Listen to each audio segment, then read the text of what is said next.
Que a paz bendita de Jesus, o olhar amoroso de Maria de Nazaré, continue aquecendo nossos corações para que a gente possa enfrentar as vicissitudes, as dificuldades da vida física. A gente sabe que não é feita de sorrisos, não é? Mas também não é só de lágrimas. Temos vários momentos que oscilamos nessa percepção, porque nós somos amados do Pai. Disso não há a menor dúvida. Eu gosto muito da passagem do Evangelho, quando Jesus nos relata que Deus faz com que a chuva caia sobre o bom e o mal, e o sol brilhe sobre o justo e o injusto. O que Jesus está querendo falar para a gente? Quem não gosta um do outro somos nós. Se não atende às minhas expectativas daquilo que eu denomino como sendo alguém que me é agradável, quem determina isso sou eu, Deus não. E certa vez eu ouvi um irmão falar, e na hora me chocou, que o irmão falou assim: aquele que você classifica como o perigoso, o elemento mais perigoso da terra, aquele bandido, assassino, estuprador, traficante, o adjetivo negativo que você queira dar. Esse elemento Deus ama na mesma intensidade que eu, que ainda luto para não cometer os mesmos crimes, as mesmas arbitrariedades, mas não quer dizer que eu já esteja livre disso. Tem um paralelo que é feito, que eu gostei muito, e eu copio. Né? Aquilo que é bom a gente pode copiar, né? Não é inveja, não. Inveja é daquilo que eu não posso ter, e eu desejo, eu tenho a vontade de ter. Então, é inveja. E eu gosto de lembrar sempre, Vera, não existe inveja branca. Tira isso do seu vocabulário. Inveja é inveja. Acabou. Tá bom? Não tem outro significado. Mas uma situação que eu acho interessante é quando fala assim do amor de mãe, que é um amor incomparável, não é? Mas será que o amor de mãe ele é incomparável de uma forma absoluta, geral, ou só do seu filho? Só do filho, não é? Ele é um amor ainda egoísta, provavelmente. Saudade de tu. Aí que eu vi chegar, mas não falei. Eu lembrei agora. Mas é aquele amor egoísta, sabe por quê? Porque a gente ouve isso aí de mãe, de pai também, mexe comigo. Mas se mexer com meu filho, eu viro bicho. Não é assim? Então se vira bicho ainda está longe da angelitude. Está mais por animalização do que da angelitude, da forma angelical. Então é um amor que ainda não tem nada a ver com o amor de Deus. Porque o amor de Deus ama o filho que desencarna pela violência como ama aquele que foi o responsável pelo desencarne do filho pela violência. Ama a vítima na mesma intensidade que ama o assassino. Ainda para mim incompreensível, e isso eu digo de coração, ainda não tenho a maturidade espiritual dessa compreensão. Então, em função disso, como é ainda difícil para mim o entendimento do que seria o amor de Deus, a tal ponto de nos reunir aqui numa sexta-feira, que não está chovendo, não está frio, nem está aquele calor abrasador, e a gente está dentro da casa de Teresa de Jesus. Olha que novidade que a gente vai poder contar quando desencarnar, que todos nós vamos ter que desencarnar, não tem jeito. Tá bom? Não pense que vai ficar para semente, porque não vai. Uma hora, Zé Maria chama. Não tem jeito. E quando a gente chegar na espiritualidade, a gente vai falar assim, tu acredita que sexta-feira eu ia lá para o irmão samaritano para escutar palestra? Aí o outro espírito que conhece, a gente sabe que a gente não é lá de coisa, fala assim, é ruim, hein? Nunca foi disso. Aí ele fala, mas agora eu sou. Então a grande novidade para a gente é o desejo de ouvir falar do Evangelho de Jesus. Isso é novidade. Tem gente que fala assim, não, eu já conheço o Evangelho desde criancinha, né, João? E se você for analisar o aspecto da imortalidade da alma e da pluralidade das existências, não é a primeira vez que a gente escuta falar do Evangelho na nossa trajetória de espíritos imortais. Não é. Porém, é novidade o desejo de querer seguir o Evangelho. A vontade que dá quando você se sente agredido nos seus interesses e você já tem um freio no Evangelho que lhe diz que você não deve devolver o mal com o mal. O Evangelho nos propõe devolver o mal com o bem. Fala assim Jesus para a gente: se teu irmão te injuria, te calunia, deseja o seu mal, automaticamente a gente faz o quê? Quer enforcar o irmão. Né? Jesus fala assim: ora Deus por ele, tirando de nós toda e qualquer possibilidade de vingança. Sabe? Daquela frase que era muito conhecida, né? Bateu, levou, não leve o desaforo para casa. E a minha geração, meu pai falava assim: se chegar em casa chorando porque apanhou, vai apanhar de novo, não é? Porque eu não botei filho no mundo para apanhar na rua, não. Jesus não revidou nenhuma violência que foi feita com ele.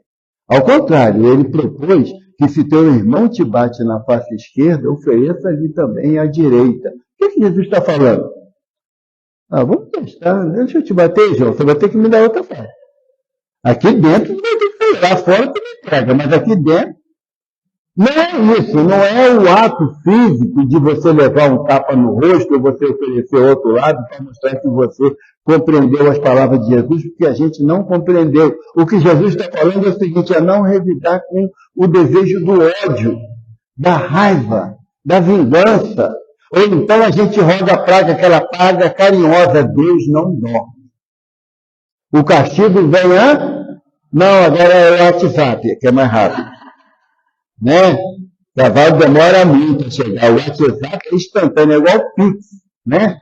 Então, nós já temos que começar a sair dessa tendência natural do revide. Por quê? Porque quando eu revido o mal que eu sofro, eu entro num clima de tormento, de sofrimento. Vocês não, graças a Deus, não estão livres disso, mas quando eu ficava com raiva de alguém, era um desacerto, porque eu ia deitar com raiva da pessoa e acordava com raiva da pessoa. Ele não me dava paz no meu sentimento inferior da raiva, do ódio, da perseguição, da vingança, eu não me dava paz. Então, eu estou falando que você não sabe o que é isso, nem queira saber, que não é legal. Mas a proposta do Evangelho é que quanto mais necessidade eu tenho de não gostar de alguém, ou às vezes a gente não gosta de ninguém, acorda de manhã e fala assim: estou fechado para balanço, hoje quem ir para mim eu já vou achar que é deboche.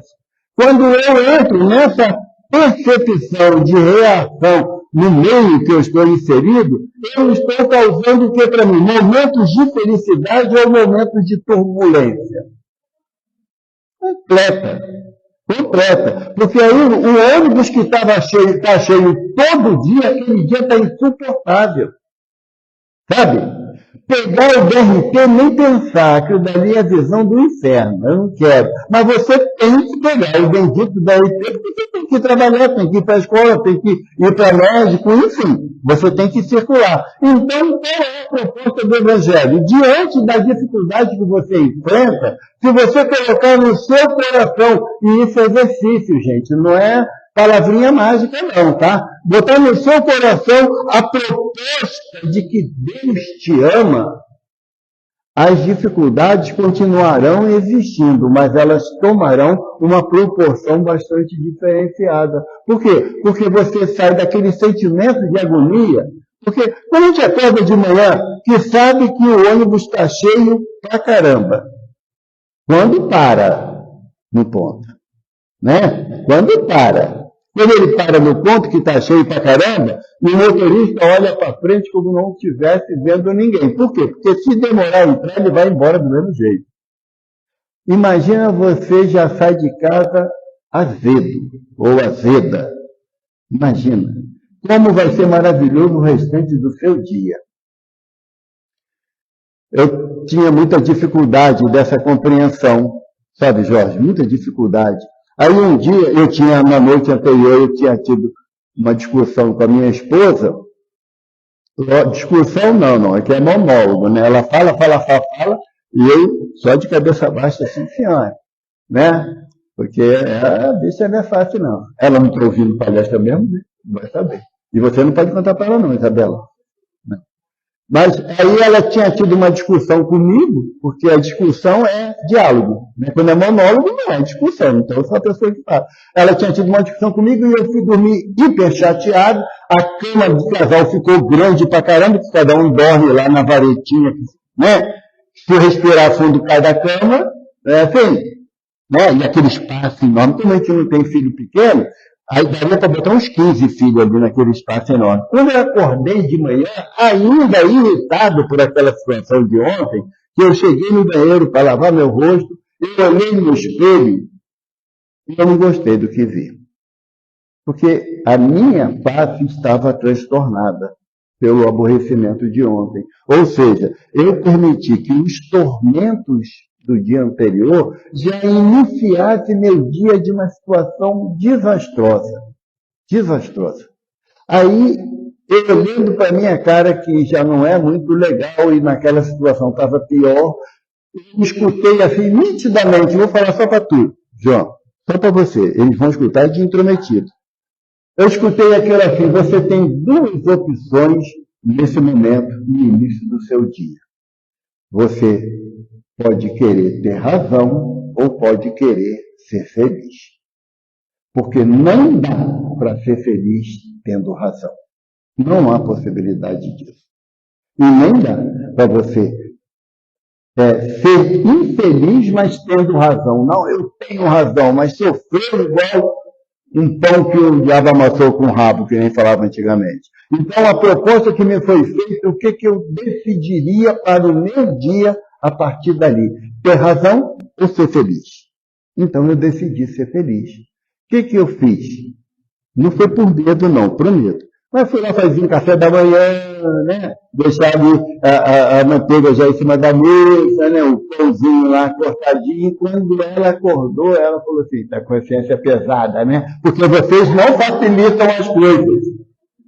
Eu quero deixar aqui registrado, não é todo, não é Breno, elas não facilitam as coisas.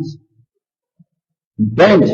Então, mas aí eu falei para ela, eu falei, não, eu só quero ser feliz. E ela demorou a entender, porque fica aquele olhar desconfiado, né? Aprontando alguma. Porque esse sujeito não é assim. Mas aí a minha proposta de ser feliz, comecei a me distanciar de alguns tormentos voluntários. O que é isso? É aqueles aborrecimentos que eu posso evitar. Somos seres inteligentes. Tá bom? Somos seres inteligentes. Nós podemos evitar, mas aí aquela persistência que nós aprendemos desde criança, que eu dou um boi para não entrar numa briga, depois eu dou uma boiada para não sair. Tu não tem nem cachorro em casa, que boi que tu quer dar, criatura? Sabe? Não conta galinha, pinto, não conta, é boi, a história do boi. Então, por que eu vou, hoje, a minha proposta, foi para vocês de coração, eu dou uma boiada para não entrar numa briga. E se alguém me colocar no meio da briga, eu dou uma boiada para ele vai ser feliz, porque não vale a pena. Por quê? Porque tem uma coisa, não é seu nome? Júlio. Eu chego aqui e eu falo uma coisa que te magoa. Tá? Te chateia muito. Termina a reunião, você vai embora. Evaldo não precisava falar assim comigo. Poxa, ele falou uma coisa que foi tão chata, e você vai batendo na cabeça. Como eu não percebi que eu falei algo que te magoou, quem é que está carregando a mágoa? E eu? Não percebi nada. Quando eu falo, rapaz, Júlio está esquisito, ele falou que terminou a reunião, nem falou comigo. Deve estar com algum problema. Por quê? Porque muitas das vezes nós desenvolvemos teorias de aborrecimento que só nos causam grandes tormentos, grandes dificuldades. E nós sabemos, quando estamos chateados com alguma coisa, para conciliar o sono não é difícil. O travesseiro tem espinho, sabe? A cama, ela está diferente. Então, pelo menos por uma questão de inteligência, é assim que eu vejo no meu lado, por inteligência, eu não permito que as minhas preocupações cheguem até o meu travesseiro, porque é ali que eu vou descansar. E muitos de nós ainda vamos dormir com o problema e acordamos com ele. Eu li no outro dia na internet e achei interessante. Se o seu problema é falta de dinheiro, e você não tem dinheiro, você não tem problema. Entendeu? Ah, eu quero comprar, sei lá, uma televisão de 65 polegadas. É quê? Ah, porque é bonita. Você tem dinheiro? Não. E você quer comprar a televisão? Mas eu quero. Aí, o que você vai fazer? Não sei. Aí passa perto da Vânia, o que foi? Eu quero comprar mesmo, o problema é meu. Tá? Não tem nada a ver com isso. Olha só, um desejo de algo que eu quero realizar, não tenho condições de realizar, financeiramente falando, na minha realidade, eu não tenho, se eu conseguir uma de 32 polegadas, dá feliz e alegria, tá? Mas aquilo faz com que a minha emoção, a minha relação entre em choque. É isso que os benfeitores falam para a gente, que o Fernão fala para a gente aqui, que os tormentos voluntários são aqueles que eu consigo evitar. Se eu perguntar aqui, quem quer ser feliz? Todo mundo vai levantar a mão. Agora, se perguntar até o conceito de felicidade para cada um, a gente vai ter as maiores diversidades. Agora, se eu falar assim, você troca um carro zero, um modelo novo, o modelo novo, você troca um carro zero pela felicidade de ver seu filho dormindo tranquilamente na cama dele? Troca um carro zero? Então, o nosso conceito... Oi? Eu nem olho para o carro. Eu nem olho para o carro. Porque nesse mundo atribulado pelos nossos pensamentos, quando nós saímos de casa, sabemos que não sabemos, aliás, se voltaremos inteiro, não é? Mas se não voltar inteiro? E se a gente não voltar para casa? Será que Deus cochilou e aconteceu alguma coisa e eu não consegui voltar para casa? Será que é culpa de Deus? Vânia, tu vai hoje lá no Samaritano se Deus quiser. Não é assim que a gente fala? Aí não vem. Por quê, Vânia? Não, é porque chegou uma vizinha lá e conversou. Então você não veio, não foi porque Deus não quis. Foi porque você optou de dar atenção à vizinha, de acordo com a necessidade, é justo, não tem nada errado disso não. Mas quando eu falo assim, se Deus quiser, eu estou colocando qualquer responsabilidade adversa daquela que eu desejo em Deus. E se eu perguntar, se tivesse a oportunidade de perguntar direto para Deus, se eu quero que eu vá lá no Samaritano, Deus pode falar assim para mim, se for para dormir, é melhor ficar em casa. Se for para não prestar atenção em nada que está sendo falado, é melhor ficar em casa. Você tem um ditado antigo que diz que boa romagem faz quem em sua casa fica em paz. Ouvi muito isso da minha mãe, que eu não queria sair. Na minha época era hi-fi que falava, né? Hoje é rave, tem uma sobrenome aí. Mas eu quero ir. Ela falou, querer não é poder, não. No seu caso, não. Não é não. E vontade é uma coisa que dá e passa. Isso aí dá uma irritação quando eu via isso. E a vontade minha estava subordinada à vontade dela, então realmente não ia e tudo bem. Só que quando nós começamos a trocar os nossos valores de felicidade, os nossos conceitos de felicidade, quando a gente troca pelas conquistas materiais, pelas aquisições das coisas materiais, aí começa a complicar para o nosso lado. Aí entramos num caminho perigoso da inveja e do ciúme. Sabe? E a gente ainda fica querendo jogar Deus contra a pessoa, né? Não sei o que fulano faz. Não faz nada de certo. Nem trabalhar, mas tudo de bom acontece para ele. Isso é inveja. Tá? Isso é inveja. Ou então, fala assim, que a dele está guardada. É praga. Tá bom? Ah, Deus não dorme. Nem para ele, nem para mim. Tá? Porque se Jesus fala que eu tenho que pagar o mal com o bem, se eu vejo um irmão que na minha análise ele está tendo mais do que eu julgo que ele merece, e quem é o Evaldo na fila do pão para julgar a atitude do outro? Às vezes a pessoa fala assim, fulano se acha o último biscoito do pacote. O último biscoito do pacote vai todo quebradinho, já viu?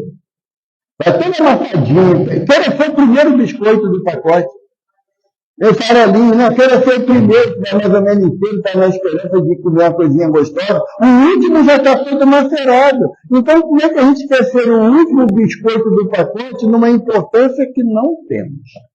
Numa importância que só eu me dou, na certeza de que eu mereço muito mais do que vocês. Muito mais. Juntando os espíritos também. Muito mais do que eu mereço mais do que todo mundo. E aonde está escrito isso? Então, esse conceito que nós temos que nos afastar em relação às nossas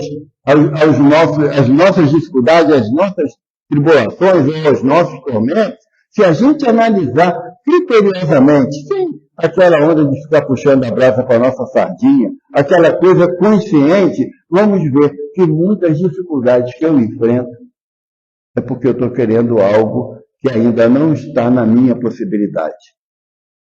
Eu, quando era novo, eu fiquei apaixonado pelaquela atriz Elisângela. E a novela, vocês não vão lembrar dessa novela, não? Eu era noveleiro, eu lembro. Bandeira 2, na TV Tupi. E a Elisângela apareceu a primeira vez. Me apaixonei. Evidentemente, o que aconteceu? Nada, porque ela nunca sabia quem era o Evaldo na trajetória da vida dela. Aí eu comecei a ficar triste, porque eu era apaixonado por uma atriz que não sabia quem era eu e muito menos sabia o caminho de São João de Meriti, onde eu morava. Aí eu cheguei um dia, Bruno, eu falei assim, tem alguém bobo nessa história. A primeira visão era ela que era boba, porque eu era um cara legal pra caramba, pelo menos pra mim. Né? Mas depois eu percebi que o bobo era eu, que eu passava dia e noite pensando em algo que estava completamente fora da minha realidade. Completamente fora. Então, quando eu entendi que aquilo era causador de tormentos, de aborrecimento, de tristeza para mim, o que eu fiz? Dei 2 tapas na minha cara, acorda para a vida que você deve ser palhaço. E vai mudar o mundo do pensamento. Se é algo que não há possibilidade de eu realizar, de eu conquistar pelos meus próprios meios. Não adianta achar que vai vir uma fada madrinha fazer plim, você sair voando e ser Peter Pan. É fábula, não é verdade. A única forma que tem de conquistarmos bens materiais é através do trabalho honesto. Mas o trabalho honesto exige o quê? Disciplina, organização para você conquistar, para você realizar, para você idealizar. Evaldo, eu estou muito doente. Isso acontece sempre num plano de prova e expiação, ainda onde o corpo é muito animalizado, a gente fica doente, mas não tem doença, não. Tem doentes. Porque como Paulo de Tarso nos orienta, você vai passar por dificuldades na sua vida? Vai, sem sombra de dúvida. Mas a tarefa que te cabe desempenhar, ninguém vai fazer por você. Quando algum de nós, por diversas situações, entra no processo da depressão, que é um quadro muito sério. Antigamente, depressão era pouca vergonha, porque não queria trabalhar, sabe? Queria ficar escondida dentro da cama. Graças a Deus, hoje, com a ajuda da psicologia, da psiquiatria, nós entendemos a gravidade que é a depressão e várias causas que levam até ela. Mas se você quiser ficar dentro de casa com a cabeça coberta, chorando porque você não sabe qual o motivo, ou você quer sair de casa e buscar uma ajuda, seja na casa espírita, no templo católico, no templo evangélico, na Umbanda, no Candomblé, não importa. Não importa. Porque a gente aprende que Deus habita em tudo. E não aonde eu acho que é melhor. Então, se eu quero sair da minha casa e buscar ajuda, vou buscar ajuda de um profissional da área mental, que é o psicólogo ou psiquiatra, então eu estou buscando sair de uma questão que está me causando inúmeros tormentos. Mas também, por incrível que pareça, nós temos o direito de não querer. Mas não temos o direito de culpar ninguém por isso. Porque o tormento, ele é voluntário e individual.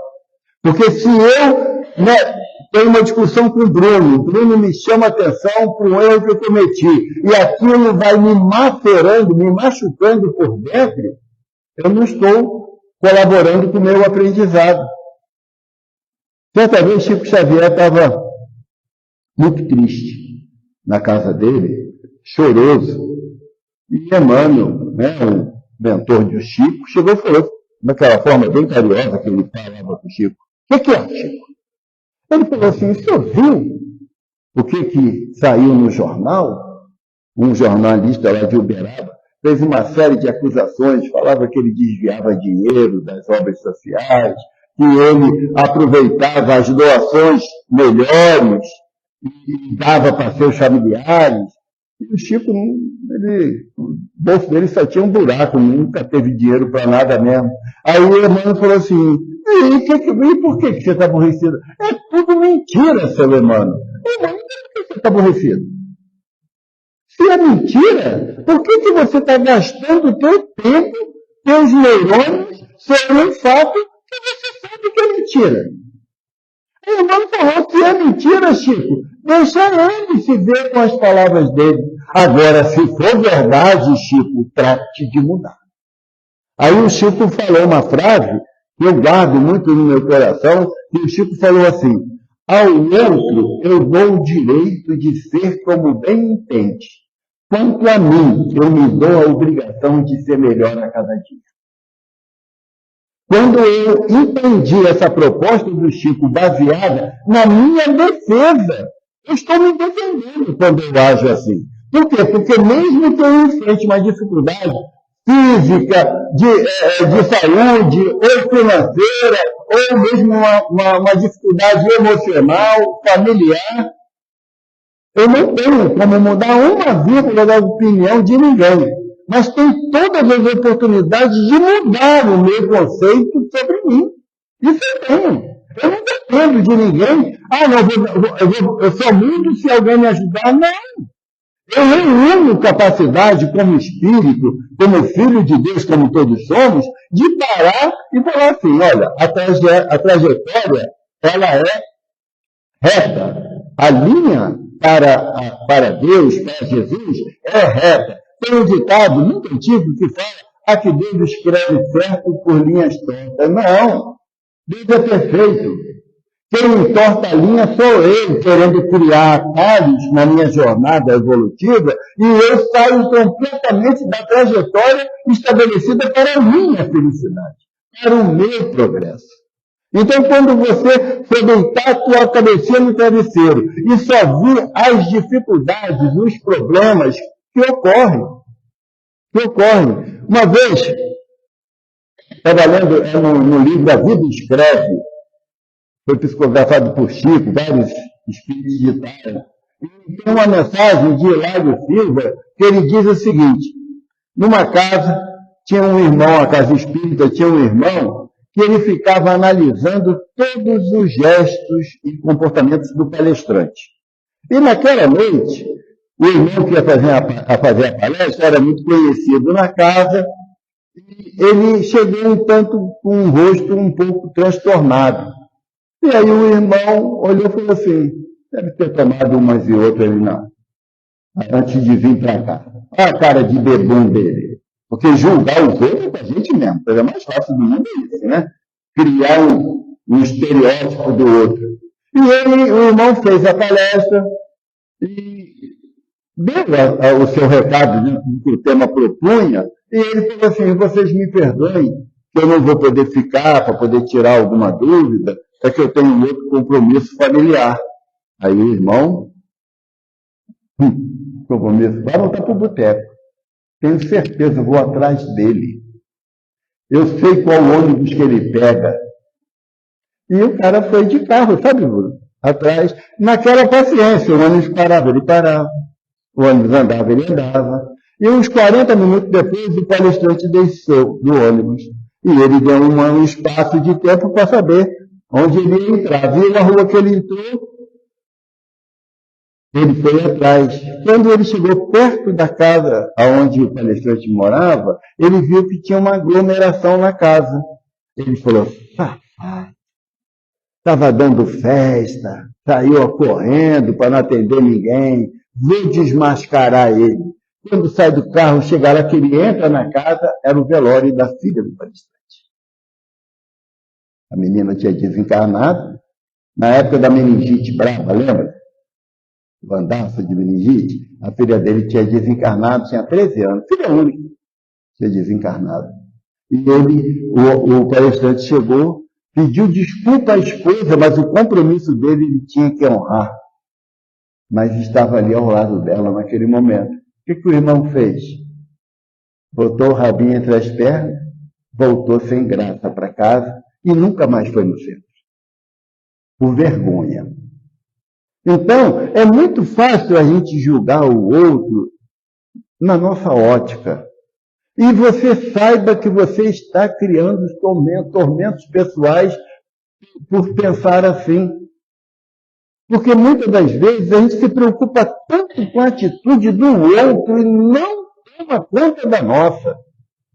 Sabe? A gente perde a oportunidade de mudar uma vírgula do meu comportamento. Por que eu tenho que saber da vida do meu vizinho? Eu não vou poder interferir em nada na vida dele, ou ele na minha, a não ser que eu deixe que eu queira.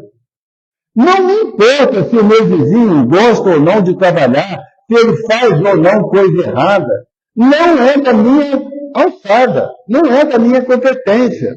O ser humano fala para a gente que o princípio da caridade é o respeito. Eu não posso me arvorar em caridoso se eu não respeito o direito do outro.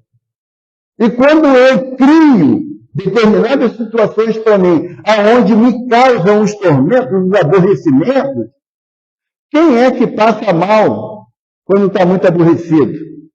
É aquele que me causou aborrecimento ou eu que me deixei envolver pelas emoções do aborrecimento? Então, irmãos, por uma questão de inteligência, eu propus a Evaldo, muda, cara. Muda. Porque a vida ainda está recheada de tribulações.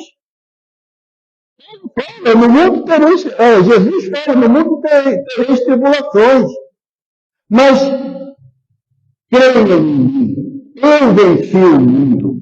Jesus está falando o quê? Não dá para a gente vencer no mundo. Porque se todo mundo fosse médico, quem seria enfermeiro? Quem ia limpar o hospital? Se todo mundo fosse presidente da República, ele ia governar quem? Todo mundo é presidente. Se eu não gosto desse ou daquele presidente, governador, senador, eu tenho que entender que ele está lá agindo, tomando atitudes que ele vai responder para Deus, não é para mim, não. Não é para mim, não. Eu não tenho o direito de execrar a outra pessoa simplesmente porque eu não gosto. Aí, na hora que eu chego na minha realidade, eu não consigo dormir. Sabe aquela pessoa que, eu costumo dizer aqui, depois que inventaram o tá ruim, nunca mais ficou bom. Eu mesmo tenho uma visão, assim, igual o Chico. Mais próximo, né? Eu vou falar de Jesus. Não dá. É um parâmetro que está fora da minha cogitação. Mas Chico, eu acho que dá. Pelo menos estava reencarnado até pouco tempo, né? O Chico, uma pessoa chegou e falou assim para ele: Chico, eu não presto. Eu bebo mesmo, fumo. E se bobear, eu bato na mulher mesmo. Eu não presto, Chico. O Chico, não, meu filho, todos nós temos valor para Deus. Não, Chico, mas eu sei que eu não presto. Tenho consciência disso. E sei que quando eu morrer, eu sei que eu vou lá junto do Caramunhão. Aí o Chico falou assim, olha, ninguém é totalmente ruim. Aí ele falou, mas eu sou.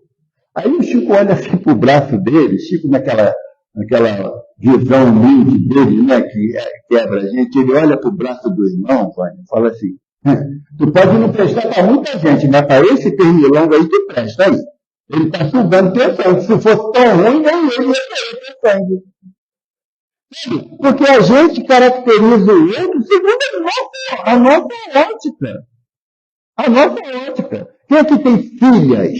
Filhas. Eu tenho a porção. Quando a gente vê a filha agarrada no beiço de alguém, a vontade é de desencarnar. É de desencarnar a vontade. Aí você entende que não vai adiantar tu desencarnar, porque ela vai ficar sem pai ou sem mãe e não vai poder ter a ajuda que precisa para se desenvolver. Aí eu olho, Bruno, eu tenho biologicamente 4 filhas. E tenho, se Deus quiser, semana que vem nasce o quinto neto, que é a Alice que vai chegar. Aí em setembro nasce mais 2, que é gêmeos. Né? Aí eu olho e falo assim, graças a Deus que elas casaram. Já pensou 4 filhas solteiras dentro da minha cara? Aí ia ser tribulação demais, né? Tormento demais. Então, no primeiro momento aqui, assim, quem é namorado da filha dos outros é o melhor posto do mundo. Desde que agrade o sogro. Tem que agradar. Entendeu? Se não vai chegar de bico para sogro, dá ruim.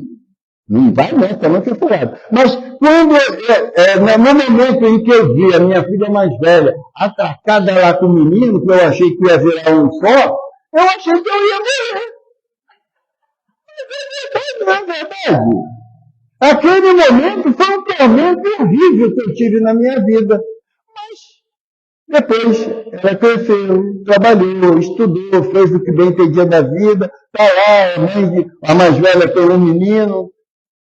Maravilhoso. Me chama de vô, que eu me babo todo. Mas aquilo que naquele momento é um grande tormento para você, respira fundo. Aguarda, analisa. Analisa se aquilo que você classifica hoje como grande tormento, grande tribulação na tua vida, amanhã você está olhando de um jeito diferente. Eu tinha a colega de uma filha, que ela engravidou, na época tinha 16 anos, engravidou. Aí a mãe e o pai botaram para fora de casa. Adivinha para onde ela foi? Para minha casa, que era a colega da minha filha. Vou deixar a menina de 16 anos grávida na rua? Não, aí passou 3 meses, a mãe foi lá buscar ela. Volta para casa. Aí a garota ia responder, eu falei, cala a boca. Cala a boca, porque você também não está totalmente certa, não. Tem que saber escutar a bronca que vai vir, porque você não seguiu o trâmite legal. Quando nasceu o neto, olha, aquela mulher, ela dava e dá a vida pelo neto, esquecendo de todo aquele dissabor daquele momento. Mas não é assim, na maioria das vezes. E qual é a vantagem de você passar 3 meses se lamentando pelo erro que seu filho e sua filha cometeu? Eu conto uma história, acho que eu já contei aqui, mas eu gosto de contar para a gente se situar, muitas das vezes, o que é problema na nossa vida que a gente não consegue avaliar a contento. Eu participava de um grupo que era o café da manhã entre amigos, que era café da manhã para pessoas em situação de rua. A gente se reunia às 5 horas da manhã lá na Taquara e depois saía em caravana. Num dia, determinado domingo, sobrou muito café. E o lanche era bem sortido, o café da manhã era bem sortido. Até hoje é assim. E aí o amigo que ordenava falou assim, vamos lá embaixo do viaduto da Cidade de Deus. Tem lá uns irmãos lá que são os... Como é que chama? Cracudo. Se teu filho estiver lá, você vai querer que chame ele de cracudo? Chegamos lá, aí abrimos a mala do carro, o pessoal fez a fila lá direitinho, para tomar o café, ordeiramente. Aí vem uma senhorinha, desse tamanhozinho assim, uma bolsa de plástico no braço, e ela ficava na pontinha do pé, olhando para a fila, preocupada. Aí, pouquinho, ela achou o objeto de busca dela. Falou o nome, eu não lembro o nome. Fulano, é mamãe. Ah, mãe, não é isso não, mãe. Volta para casa, mãe. Não, meu filho, mamãe trouxe aqui um lanchinho para você. Não, não quero não, o moço aqui já vai dar. Fala, não, mas eu trouxe uma roupa limpinha para tu. Vem cá. Aí ele foi, ela falou assim, volta para casa. A cama está lá arrumadinha. Você tem esse tipo de tormento na sua vida? De ver seu filho envolvido com uma droga avassaladora, que muitas sequelas deixam mentais naqueles que se deixam cair nas garras das drogas. Você está preocupado porque tua filha engravidou, cara. Sabe, filha é bênção. Então, quando você for analisar a dificuldade que você está enfrentando, você não olha para longe, não. Olha para o lado que você está caminhando, que você vai ver situações completamente dolorosas. E que você fala assim, Senhor, obrigado por ter hoje, até hoje, ter me defendido dessa situação. Sabe? Porque os tormentos voluntários são aqueles aborrecimentos que nós podemos evitar.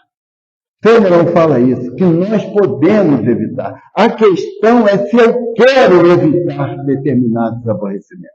Ou eu quero fazer valer a minha vontade. É do meu jeito. Eu sempre falo aqui, meu pai tinha síndrome da Gabriela. Volta quanto tempo? Amanhã é sábado, né, Bruno? Pode ir. Tranquilo, eu sou aposentado. Meu pai tinha a síndrome da Gabriela. Sabe o que é a síndrome da Gabriela? Nasci assim, cresci assim, vou morrer assim. Eu falei, vai voltar para um grau assim. Porque a gente não reencarna, a gente não nasce aqui na Terra para fazer as mesmas coisas, porque vai dar errado de novo. Você faz o seguinte, você tem teste. Chega ali na porta, abre ela um pouquinho, bota o dedo e fecha. Aí vai doer. Aí tu abre e tira. Aí espera um pouquinho, vai lá e faz de novo, para ver se vai doer de novo. É claro que vai. Então, essa proposta de mudança de comportamento em função dos tormentos que eu crio para a minha vida, mas eu também, olha, me desculpa, eu não tenho sangue de barata. Primeiro que barata nem sangue tem. É uma associação indevida. Eu não tenho sangue de barata. Eu não apuro mesmo, eu não levo desaforo para casa. Tem um cantor que a maioria conhece, que é Fábio Júnior. E um dia o repórter perguntou assim para ele, você sempre está com essa cara de bom amigo, sempre com um sorriso no rosto. Você é assim mesmo? É de boa com a vida mesmo? Ele, não era não. Não era não. Eu fui visitar um dia o Chico Xavier lá em Uberaba, que o Avancini me levou, o Walter Avancini, que era diretor da Globo, ele me levou para conhecer o Chico. E quando eu cheguei lá, eu vi uma situação que eu me incomodei muito, que era uma mulher, o Chico estava sentado, uma mulher, mas descascando a mamona no Chico, ela chegava a babar em cima do Chico de tanta raiva, porque ela queria uma carta do filho, do marido dela. E o Chico explicava, o telefone toca de lá para cá, não tem como a gente determinar. E a mulher falava horrores. Ela falou, eu só não dou na tua cara, porque... Foi? Mas tem uma história que não pegou na cara mesmo. Eu só não dou na tua cara porque eu não quero sair daqui presa. E foi embora. Aí o Chico falou, virou para outra pessoa, por que eu posso ajudar você, minha filha? Como se nada tivesse acontecido. Aí, quando chegou a vez do Fábio Júnior, o Fábio Júnior falou assim, como é que você está certo? A mulher disse horrores para o senhor e o senhor continuou. Ele falou, meu filho, é que eu aprendi desde criança a levar desaforo para casa. E o Fábio Júnior mudou o comportamento dele por causa dessa frase do Chico. Porque aprendeu a levar desaforo para casa. A gente, às vezes, não leva o desaforo da cozinha para a sala. Não é? Dentro de casa, uma discussão, aí abre o verbo, cria uma celeuma, uma encrenca danada, porque a gente não tem capacidade ainda de promover o nosso bem-estar. Porque, eu vou contar para você a história do tapa que o Chico levou, tá? Isso foi lá em Pedro Leopoldo. O Chico trabalhava na fazenda Modelo, lá em Pedro Leopoldo. E uma mulher chegou, foi lá na fazenda para falar com o Chico. Só que o Arthur Joviano, que era o gerente geral, depois o filho dele ocupou essa vaga, e era o chefe do Chico, falou para o Chico: Chico, aqui é até local de trabalho. Não dá para as pessoas virem aqui conversar com você e você deixar de fazer a parte que lhe compete. Então, quando chegar alguém lá na porteira querendo falar com você, eu vou mandar dizer que você está no pasto, que é a fazenda Modelo onde abrigava animais, boi, cavalo, vários tipos de animais. Vou dizer que você está lá para o pasto e a pessoa te procura em outro horário na sua casa. E o Chico teve que aceitar, porque é a ordem do chefe, e a mulher foi lá e o porteiro falou isso: o Chico está lá para meio do pasto, não dá para chamar ele não. Ela se voltou, quando foi dito no final da tarde, o irmão do Chico, o José Cândido, era sapateiro, toureiro, e bateu lá na casa do Zé Cândido: eu quero falar com o Chico. Chico só chega aqui às 7h30 da noite, mas eu preciso falar com ele, mas ele não está. A mulher chateada, desarvorada. Quando foi 8h da noite, começou a sessão lá no Luiz Gonzaga. Chico estava lá assistindo o estudo que estava sendo preparado. A mulher entra, mas entra igual um furacão. Chega perto do Chico e fala assim: safado, sem vergonha. Eu fui no teu trabalho e você não estava. Procurei você na casa do seu irmão, você não estava. Você não está vendo que eu preciso de um passe? Aí o Chico falou: minha irmã, ela não deixou terminar a palavra, deu um bufetão na cara do Chico. Chico levantou meio desarvorado, foi lá para a cozinha, tremendo, né, de nervoso, e foi pegar a água. Aí Emmanuel apareceu: o que você está fazendo, Chico? Você não viu? A mulher me deu um bufetão na cara. Você não acha que eu tenho razão de estar nervoso? Aí ele falou assim: você tem razão de estar nervoso, mas ela tem a necessidade, vai lá dar um passe nela. Então, por isso que ele aprendeu a levar desaforo para cá. A minha preocupação, de muitos de nós, é que a gente ainda está na fase do bateu, levou. Aí depois, em função dos problemas que eu crio pelo meu jeito de ser irracível, ou seja, eu não aceito a opinião de ninguém, eu não quero saber a opinião de ninguém, só eu que estou certo, eu entro em tormentos voluntários. E aí, está em cima de uma cama, cheio de dor, e reclama que ninguém vai visitar. E a proposta de Jesus é granjear amigos, para quando chegar os momentos de dificuldade, tu tenha em quem te apoiar. Graças a Deus.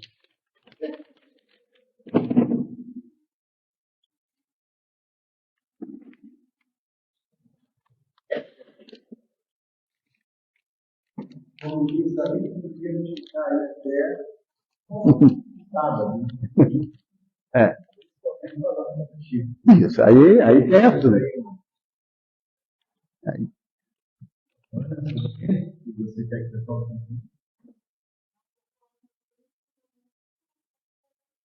É aposentada, é. Ela, eu também. Não. Eu sou o aposentado mais ocupado que eu conheço. Perdão. É ele, rapaz, eu gosto dele. Você nunca me lembra que vocês têm que estar com muito tempo sem tempo. O aposentado é assim. Se vocês quiserem. Alguém quer cantar? Não, alguém quer cantar? Vamos agradecer. Cantar uma prece, que é o número 16. Como nós já vamos cantar com bastante tempo. No trecho de tempo. 1, 2, 3. Agradecemos, Senhor, nestes momentos de paz, nós sentimos aqui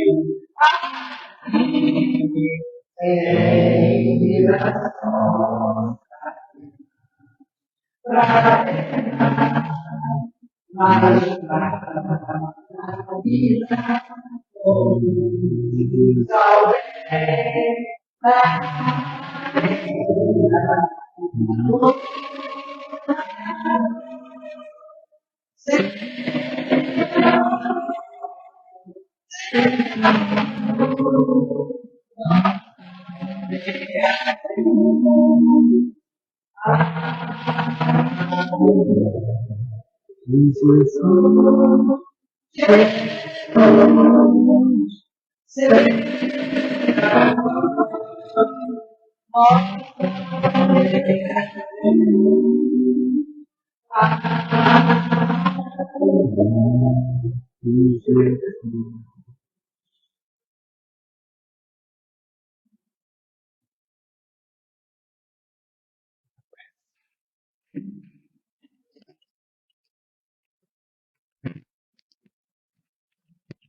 diante de tanta dificuldade que ainda encontramos para cumprir o Evangelho,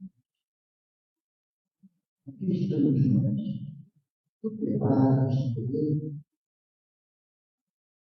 para que todos nós nos sintamos renovados no Espírito. E o que o Senhor mais deseja de nós é a nossa mudança. A mudança do homem deve